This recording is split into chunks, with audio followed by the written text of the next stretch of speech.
وکیل ابن زیاد کے ساتھ نہیں کھڑا ہوگا قیامت کے دن؟ میرے بھائیوں، میں ایک مثال دے رہا ہوں۔ آج سارا طبقہ ظلم سے بھرا ہوا ہے۔ ظالم نہ بنو جو یہ گانے کی کیسٹیں بیچ رہے اور ننگی فلموں کے اشتہار لگا کے بیٹھے ہوئے اور ساری نسل کو گمراہ کر کے گھر میں پیسے لے جا رہے اور ہندوستان سے لڑائی اور ہندی فلمیں گھروں میں دیکھی جا رہی، یہ ان کے بھی ظلم کی کوئی انتہا نہیں ہے۔ یہ بھی بڑے ظالم، سود پہ پیسہ دینے والا وہ بھی وہی ظالم، اور میرے بھائیوں ناچ اور گانے کی محفلیں سجانے والا وہ بھی ویسا ہی ظالم، عورتوں کو سرے بازار نچوانے والا وہ بھی ویسا ہی ظالم، اپنے میرے بھائیوں ناجائز طریقوں سے، جھوٹ سے، رشوت سے، بددیانتی سے، خیانت سے، ناپ تول کی کمی سے اور چیزوں کی کھوٹ سے اور میٹر کی بجائے گز کے ذریعے سے کپڑا ناپنے سے جو بازاروں میں ہو رہا ہے، نہ آپ اندھے ہیں، میں بازار میں تو بہت کم جاتا ہوں، لیکن مجھے بازار والے آ کے بتاتے تو ہیں، میٹر کو دکھاتے ہیں، گز ہوتا ہے، کپڑا فیصل آباد کا ہوتا ہے، مہر کراچی کی ہوتی ہے، دکھاتے کچھ اور ہیں، دیتے کچھ اور ہیں۔ یہ سود کے بازار، یہ جھوٹ کے بازار، یہ جوئے کے بازار، یہ سب ابن زیاد کے ساتھ کھڑا ہونے کا سامان کیا جا رہا ہے۔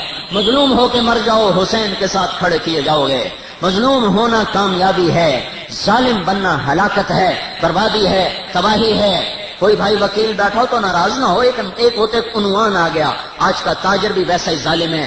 میں اپنی برادری کہتا ہوں، آج کا ذمہ دار بھی ظالم ہے، آج کا حکمران بھی ظالم ہے، آج کی پولیس بھی ظالم، حکومت بھی ظالم، فوج بھی ظالم، یہ ہمارے ریڑھی والا آج کا مزدور ظالم ہے۔ یہ بھی ریڑھی کے اوپر بیٹھا گانے سن رہا ہوتا ہے، ریڑھی پہ بیٹھا گانے سن رہا ہوتا، قرآن نہیں سنتا۔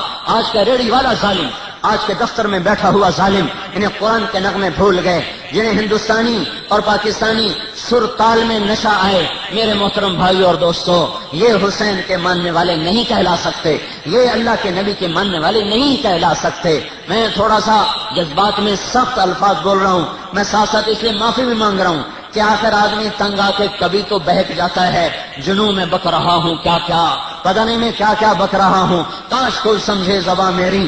میرے بھائیوں، مجھے کتنے سال ہو گئے ہاتھ جوڑتے ہوئے، منت کرتے ہوئے، ارے توبہ کرو، ارے توبہ کرو، ارے توبہ کرو، مظلوم بن جاؤ، ظالم نہ بنو، مظلوم بن جاؤ، ظالم نہ بنو، حسین کے ساتھ اٹھائے جاؤ گے، اللہ کا نبی تمہارا مدعی بن کے پیش ہوگا۔ ظالم بن گئے، ظالم کے ساتھی بن گئے، ظالم بن گئے، ظالم کے ساتھی بن گئے۔ ظالم صرف اسے نہیں کہتے جو قتل کے بازار گرم کر دے، وہ بھی ظالم ہے، وہ بھی ظالم ہے جو ترازو کو غلط تول کے سودا بیچ دے، وہ بھی ظالم ہے جو میٹر کی بجائے گز کے ساتھ تول کے ناپ کے دے دے، وہ بھی ظالم ہے جو تیل میں ملاوٹ کر کے دے دے، وہ بھی ظالم ہے جو چیزوں میں کھوٹ ڈال کے دے دے، وہ بھی ظالم ہے جو رشوت کے بازار گرم کرے، وہ بھی ظالم ہے جو بینکوں میں پیسے رکھ کے سود لے رہا ہو، وہ بھی ظالم ہے جو سود پہ پیسے دے رہا ہو، وہ بھی ظالم ہے جو نافرمانی کے نقشے قائم کر رہا ہو، شراب پی جا رہی، پلائی جا رہی، وہ بھی ظالم ہیں جن کے گھروں میں ناچ گانے کے نظام بنائے جا رہے، دیکھے جا رہے، سنے جا رہے، نوجوان گاڑیاں چلا رہے اور گانے سنتے جا رہے۔ اگر کہیں ٹکر ہو کے موت آ گئی تو اللہ کو کیا بتائیں گے میں کیا سنتا ہوا آیا ہوں تیرے پاس۔ میں ایک فرد کی بات نہیں کر رہا یا ایک گروہ کی بات نہیں کر رہا، میں بھی مجرم ہوں، آپ بھی مجرم ہیں، ہم تالاب میں سارے ننگے ہیں، ہم سب نے بغاوت کی ہے، ہم نے اپنے مولا کو ناراض کیا ہے۔ بھائیو، اللہ کے واسطے لوٹو، اللہ کی طرف لوٹو، اللہ کی طرف لوٹو، توبہ کرو، توبہ کرو۔ آج پھر کربلائیں قائم ہو چکی ہیں، آج پھر عراق کی سرزمین میں ایک اور کربلا کی تاریخ لکھی جا رہی ہے، اور مجھے میرے رب کی قسم میں نجومی نہیں ہوں، لیکن کربلاؤں کے بعد بہار آیا کرتی ہے۔ پتہ نہیں ہمارے نصیب میں ہے یا نہیں ہے، لیکن میری بات لکھ لو، اس کربلا کے بعد بھی بہار آئے گی۔ جب بھی اس امت کا خون بہا ہے، اللہ تعالیٰ نے کلیاں کھلا دی، پھول مہکا دیے، باد صبا آئی، اندھیری راتیں کٹ گئی، ظلم چھٹ گیا، ہدایت کے سورج نکلے، ہواؤں کے رخ بدلے، خزاں بھاگتی چلی گئی، بہار آتی چلی گئی، اور پیرہن سبز درخت پہنتے چلے گئے، سارا باغ معطر ہوتا چلا گیا۔ جب بھی باطل نے اکٹھے ہو کر اسلام کو مٹانا چاہا اسی وقت اللہ نے اس کو زندہ کر کے دکھایا. یریدون لیطفئوا نور اللہ بافواہہم واللہ متم نورہ ولو کرہ الکافرون. کوئی کیسے بجھا سکتا ہے جس چراغ کو اللہ نے جلایا ہو؟ اسے کوئی نہیں بجھا سکتا جب تک سورج مغرب سے نہیں نکلتا.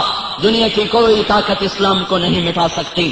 لیکن یہ ہماری توبہ کا وقت ہے کہ یہ زمین پھر مسلمانوں کے خون سے لالازار ہو رہی ہے. بے شک آج کے معصوم بچے عبداللہ جیسے تو نہیں ہیں، ابو بکر قاسم جیسے تو نہیں ہیں، آج کے ذبح ہونے والے نوجوان عباس تو نہیں بن سکتے، پر اسی دھرتی میں یہ کربلا قائم ہو رہی ہے.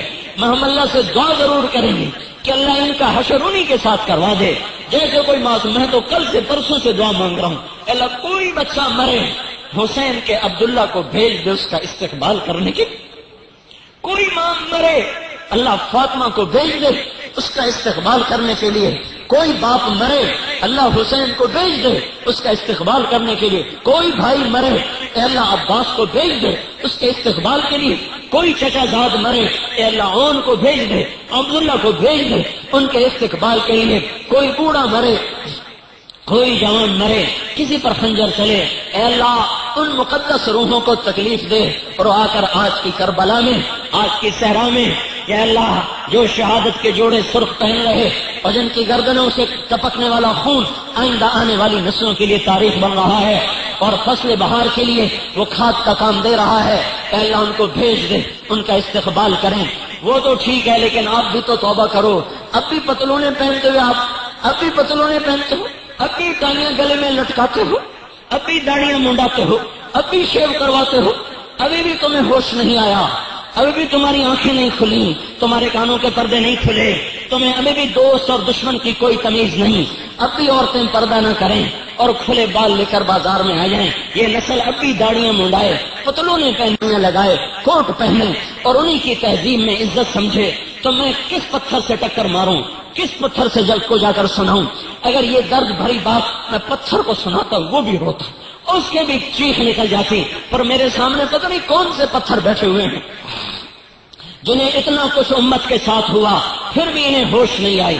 اب بھی دشمن کی شکل سے پیار، دشمن کے لباس سے پیار، اور اب بھی اسکولوں میں بچے ٹائیاں پہن کے اور پتلونے پہن کے جا رہے ہیں. اور اب بھی میں کتنے نوجوانوں کو دیکھ رہا ہوں کس حال میں میرے جمعے کی نماز میں ننگے سر بیٹھے ہوئے.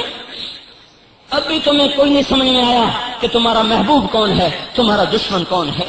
اب بھی تمہیں نہیں سمجھ میں لگ. پھر تم کب ہوش میں آؤ گے؟ کب تمہیں ہوش آئے گا کہ مجھے کس کے سانچے میں مرنا ہے؟ جن نافرمانیوں پر ہمیں سزائیں مل رہی ہیں.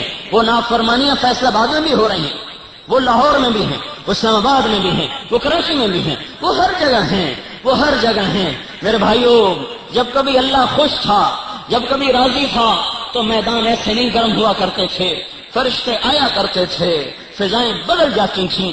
بدر کے میدان میں ہوا چلی، حضرت علی نے پوچھا یا رسول اللہ یہ کیا ہے؟ آپ نے کہا جبریل آ گیا فرشتے لے کر.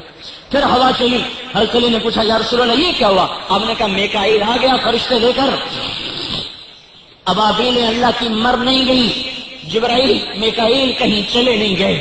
اللہ کی طاقت کو زوال نہیں، اس کے لشکروں میں کمی نہیں، اس کی طاقت میں ضعف نہیں، اس کے علم میں کمی نہیں. وہ سو نہیں گیا، وہ غافل نہیں ہے، وہ جاہل نہیں ہے، وہ کافروں کا نہیں بنا. اب بھی ہمارا ہی ہے، اب بھی ہم کافر کا ہو ہی نہیں سکتا، ہے ہی ہمارا.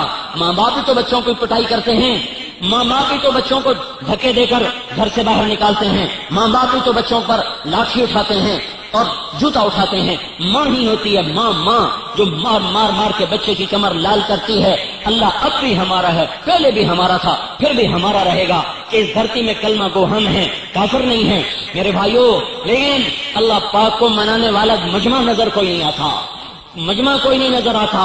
وہ تو مقدس علی کی سرزمین، ابن سیرین کی سرزمین، انس کی سرزمین، نوح کی سرزمین، سلمان فارسی کی سرزمین، جابر بن عبداللہ کی سرزمین، حسن بصری کی سرزمین، ابن سیرین کی سرزمین، جنید بغدادی کی سرزمین، عبد القادر جیلانی کی سرزمین، سر سکتی کی سرزمین، اور منصور حلاج کی سرزمین، ابو بکر شبلی کی سرزمین. لاکھوں اللہ کے محبوب جہاں پیوند خاک ہوں. رابعہ بصری کی زمین ہے، لیکن میں رابعہ بصری والی جیسی عورتیں کہاں سے ہم لائیں؟ عباس جیسے شاہ سوار کہاں سے لائیں؟ جنید جیسے معرفت والے کہاں سے لائیں؟ عبد القادر جیلانی جیسے تاج الاولیاء کہاں